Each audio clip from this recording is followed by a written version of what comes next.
नमस्कार दोस्तों, आप सब कैसे हैं। आई होप आप सब अच्छे होंगे और खूब मन लगा के पढ़ाई भी कर रहे होंगे। दोस्तों, जैसा कि आप सब जानते हैं, हम क्या पढ़ रहे हैं, व्याकरण पढ़ रहे हैं। और व्याकरण जो है LT, GIC, UP, TGT, PGT हर जगह पूछा जाता है। आज जो हमारा टॉपिक है वो क्या है, उच्चारण स्थान, स्वरों, व्यंजन और स्वरों का जो उच्चारण स्थान है अक्सर एग्जाम में पूछ लिया जाता है और हम गलत करके आ जाते हैं। आज हम उसी को क्या करेंगे, इतना अच्छे से क्लियर कर लेंगे कि इसके बाद हमारा क्वेश्चन गलत नहीं होगा। तो आइए देखते हैं। लिखा हमने संस्कृत में है, लेकिन अगर आपने इस तरह से याद कर लिया ना, ये जो लाइनें लिखी हैं, अगर इसको आपने रट लिया, फिर आपको स्वर और व्यंजन का अलग अलग उच्चारण स्थान याद करने की जरूरत नहीं पड़ेगी। दोस्तों, पढ़ो इस तरह कि आपको फिर दोबारा पढ़ने की जरूरत ही ना पड़े, इस तरह से पढ़ना चाहिए। अगर आप जैसे याद कर लेते हैं, हा का स्थान कंठ है, आ का स्थान कंठ है, और का वर्ग जो है वो पूरा कंठ है, उसका उच्चारण स्थान, तो ऐसे हमें भूल जाएगा, हमें बाद में क्या होगा, भूल जाएगा। लेकिन अगर आपने तो ऐसे ही याद कर लिया, अकुह विसर्जनीय नाम कंठा, क्या याद करना है, अकुह विसर्जनीय नाम कंठा, तो आप लोगों को समझ आ जाएगा कि जो आ है, आ मतलब छोटा आ और बड़ा आ दोनों आ जाएंगे। तो आप लोग तुरंत जो है आपका ध्यान जाएगा, जो दोनों आ हैं और क्या है, अकुह, फिर क्या है, कुह, मतलब का वर्ग, क्या है इसके बाद, का वर्ग, क्या है, का वर्ग है। और यहाँ पे देख रहे हैं कि हा भी लिखा है, क्या है, इसके बाद हा से हल। इसके बाद कह रहा है विसर्ग, जो विसर्ग होता है, विसर्ग मतलब ये जो चिन्ह ऐसे लगता है, ये वाला। तो कहने का मतलब है, अगर आप लोगों ने बस एक छोटी सी सिंपल लाइन याद कर लिया, अको विसर्जनीय नाम कंठ, क्या याद करना है, अगर आप इसको ना कई बार बार बार बोलेंगे तो अपने आप याद हो जाएगी। इतना कठिन ये लाइन नहीं है जितना आपको लग रही होगी, दिख रही होगी। क्या है, अकुह विसर्जनीय नाम कंठ, अकुह विसर्जनीय नाम कंठ, हमें भी नहीं याद थी। ये मत सोचो कि हमें कहीं से दिव्य दृष्टि मिली है और हम एक दो बार पढ़ लिए याद हो जाता है, ऐसा नहीं है। हम बार बार कोशिश करते हैं, प्रैक्टिस करते हैं, मेहनत करते हैं उस पर, फिर जाके याद होता है। तो ऐसे आपको भी करना है। जो सफलता है ना, ऐसे ही नहीं मिलती, मेहनत करनी पड़ती है। फिर क्या है, अको विसर्जनीय नाम कंठा, अको मतलब दोनों आ, का मतलब का वर्ग, हा, अको, हा जो है, और विसर्ग जो होता है, इसका उच्चारण स्थान क्या है, कंठ है। इसका क्या है, कंठ हो जाएगा। एकदम सिंपल लाइन है, ठीक है। इसके बाद क्या है, कह रहा है, अब आ हो गया, तो इसके बाद आ के बाद क्या आता है, ई आता है ना। तो कहा जा रहा है ईचू यसा नाम तालु, क्या है, ईचू यसा नाम तालु। छोटी सी, एकदम छोटी सी लाइन है, देखो, लेकिन इसमें कितने उच्चारण स्थान छुपे हुए हैं। ईचू का मतलब जो दोनों ई है, छोटी ई और बड़ी ई, और क्या है यहाँ पे, चीचू मतलब चा वर्ग, क्या है, चा वर्ग, और या भी है यहाँ, देखो यशा नाम, और बड़ा सा है। इसका उच्चारण स्थान अगर पूछे तो आप क्या कहेंगे, तालु बता देंगे। अब आपको अलग अलग याद करने की जरूरत नहीं पड़ेगी। अगर आपने अंतस्थ पढ़ा है तो अंतस्थ में या रा ला वा आते हैं, लेकिन या का स्थान, उच्चारण स्थान अलग है, रा का अलग है, ला का अलग है, वा का अलग है। तो आप लोग इसमें कंफ्यूज हो जाते होंगे कि अंतस्थ का उच्चारण स्थान क्या हो सकता है।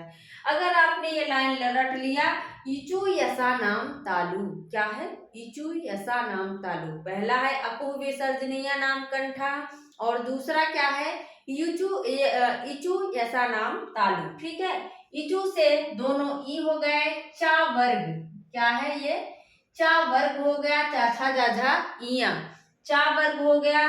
या जो है और बड़ा सा, ये सब क्या है, उच्चारण स्थान कहाँ से उच्चरित होते हैं, ये सब तालु से होते हैं। कहाँ से, ये सब तालु से होते हैं, आपको याद होना चाहिए। इसके बाद क्या है, ऋतु रसा नाम मूर्धा, मूर्धा से जो है उच्चारण स्थान, मूर्धा से उच्चारण किया जाता है। इसका क्या क्या है अब देख लेते हैं। जो री है, क्या है, री है। और ऋतु मतलब टा वर्ग, जो टा वर्ग है, टा वर्ग, टा वर्ग जो है ना वो किस में आता है, अगर गुण में देखे तो ओज गुण में आता है। वीर रस में टावर टकार ध्वनियों की प्रधानता रहती है। ऋतु रसा नाम मूर्धा, देखो ऋतु रा है, इसके बाद रा भी आएगा और खटकोड़ वाला जो आएगा सा, ये सब कैसे कहाँ से उच्चारण होते हैं, मूर्धा से। कहाँ से, ये सब, ये जो मूर्धा ताल कंठ ये सब ना हमारे मुख विवर के अंदर है। तो ये मत सोचिए कि मूर्धा कहाँ है, कंठ कहाँ है, तालु कहाँ है। आप ये सब उच्चारण करेंगे तो आपको समझ आ जाएगा जहां से ये ध्वनि निकल रही है, जिस चीज को टच कर रही, छू रही है, वही वो उच्चारण स्थान है। जब आप री कह रहे हैं तो री जो है मूर्धा को छू रही है। टा कह रहे हैं तो टा क्या छू रही है, मूर्धा को छू रही है। और ई और या शा कह रहे हैं तो ये क्या है, तालु को टच कर रही है, तो तालु उच्चारण स्थान है। तो ऋतु रसा नाम मूर्धा, मुझे नहीं याद होता था, लेकिन इसको जब हमने बार बार दोहराया तो याद हो गया। अकुह विसर्जनीय नाम कंठा, इसके बाद यीचु यसा नाम तालु, ऋतु रसा नाम मूर्धा। क्या है, ऋतु रसा नाम मूर्धा। ठीक है, री टा वर्ग रा और मूर्धा, जो खटकोड़ वाला शा है वो क्या है, ये सब मूर्धा से उच्चरित होते हैं। इसके बाद है ऋतु लशा नाम दंता। क्या है, ऋतु, ऋतु लशा नाम दंता, ऋतु लशा नाम दंता, बार बार बोल, ऋतु ऋतु लशा नाम दंता। अब देखो रि, ये संस्कृत की ध्वनि है, संस्कृत में आती है। और ता, ता वर्ग मतलब तथा दधा ना, ता वर्ग। और ला शा, ये सब क्या है, दंत से उच्चरित होते हैं। कहाँ से, ये सब दंत से, मतलब ये सब दंत से उच्चरित होते हैं। तो याद कर लो, ऋतु लशा नाम दंता, ला, ला और ता वर्ग रि शा, ये सब दंत से उच्चारण किए जाते हैं। इसके बाद है उपोपाद्मीय नाम ओष्ठव। क्या है, उपोपाद्मीय नाम ओष्ठव।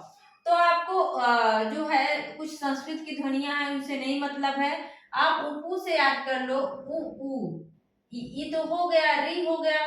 उसके बाद आप याद कर लो उ जो होता है, और पा वर्ग, क्या है, पा वर्ग है, उपू पाद्मीय नाम ओष्ठव। ये कहाँ से उच्चरित होते हैं, ओष्ठ से। कहाँ से होते हैं, ओष्ठ से। मतलब अगर आप दोनों होठों को नहीं सटाएंगे, उसमें कोई क्रिया नहीं करेंगे, तो इन ध्वनियों का उच्चारण आप नहीं कर सकते हैं। जैसे आप उ कह रहे हैं तो दोनों होठों को जो है गोल बना रहे हैं, फिर जाके उ का उच्चारण हो रहा है, तो ये ओष्ठ से, इसका उच्चारण स्थान क्या होगा, ओष्ठ होगा।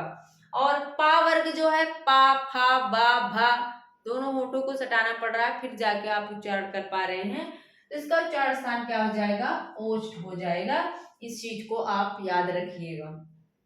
इसके बाद देखो जो पंचमाक्षर होते हैं, इया मंगलनम, क्या है, इया मंगलनम नासिका च। क्या है, इया मंगलनम, जो कख गघ अंगा बोलते हो, चसा जजा इया बोलते हो, तो ये जो लास्ट में पंचमाक्षर आ रहे हैं, इनका उच्चारण स्थान क्या है, नासिका। क्या है, इनका उच्चारण स्थान नासिका का मतलब कि हम इनका उच्चारण नाक के द्वारा कर रहे हैं, नाक का प्रयोग कर रहे हैं, यमंगणम, तो फिर क्या है, इसका नासिका हो जाएगा। इदयतो कंठ तालु, क्या है, यहीं से क्वेश्चन पूछेगा। देखो इदयतो कंठ तालु, अब कहा जा रहा है जो ए है और आई है उसका उच्चारण स्थान क्या है, कंठ तालु दोनों है। कंठ तालु दोनों कैसे हो जाएगा, अब आपको यहीं पे कंफ्यूज करेगा। आप सोचेंगे कंठ तालु कैसे, दो कैसे हो जाएगा। आप इधर देखिए, आप जब संधि पढ़ते हैं, जो लोग संधि पढ़े होंगे वो जानते होंगे कि जो गुण संधि होती है उसमें आ और ई को मिला के क्या होता है, ए होता है। क्या होगा, आ और मी को मिला के ए हो जाएगा। और ऐसे ही आई भी बनता है। तो आ का उच्चारण स्थान क्या है, हमने यहाँ बताया, आ का उच्चारण स्थान कंठ है। क्या है, आ का उच्चारण स्थान कंठ है और ई का उच्चारण स्थान हमने वो क्या बताया, ई का उच्चारण स्थान तालु है। ठीक है, ई का उच्चारण स्थान क्या है, तालु है ना, तालु है। तो अब आप इसी वजह से आई का ए और आई का उच्चारण क्या, उच्चारण स्थान क्या हो जाएगा, कंठ तालु हो जाएगा। बहुत सारे हिंदी के विद्यार्थी हैं जिनको नहीं पता होगा कि ए और आई का उच्चारण स्थान कंठ तालु है, लेकिन क्यों है इस बात को नहीं जानते होंगे। तो आज से आप लोग जान लीजिए कि जो आ है और ई है उसको मिला के ए बनता है, जिसकी वजह से आ का उच्चारण स्थान कंठ है, ई का उच्चारण स्थान तालु है और इसी कारण इसका उच्चारण स्थान दोनों हो जाएगा कंठ तालु। ठीक है, अब इसके बाद देखो ओदौतव कंठोष्टव, इसका भी ऐसे है, ओ और औ क्या है, ओ और औ का उच्चारण स्थान क्या है, कंठोष्ठव। क्या है, कंठ और ओष्ठ, क्या है, कंठ ओष्ठ, क्या है, कंठ ओष्ठ। तो याद रखिए, पूछ लेगा ओ औ का उच्चारण स्थान क्या है, तो कंठ और ओष्ठ। कंठोष्ठ कैसे है, अब देखो ऊ और आ और गुण संधि में क्या होता है, आ और ऊ मिलके क्या हो जाता है, यहाँ पे ओ हो जाता है ना, क्या हो जाता है, ओ। और आ का उच्चारण स्थान हमने बताया ही कंठ है, लेकिन ऊ का उच्चारण स्थान क्या है, ओष्ठ है। क्या है, यहाँ भी बताया ऊ का उच्चारण स्थान इधर लिखा है, ऊ का उच्चारण स्थान क्या है, ओष्ठ है। तो दोनों मिला के ओ हो रहे हैं, इसलिए कंठ और ओष्ठ दोनों मिला के हो जाएंगे कंठोष्ठ। क्या हो जाएगा, कंठोष्ठ हो जाएगा। आ प्लस उ क्या होता है, ओ होता है।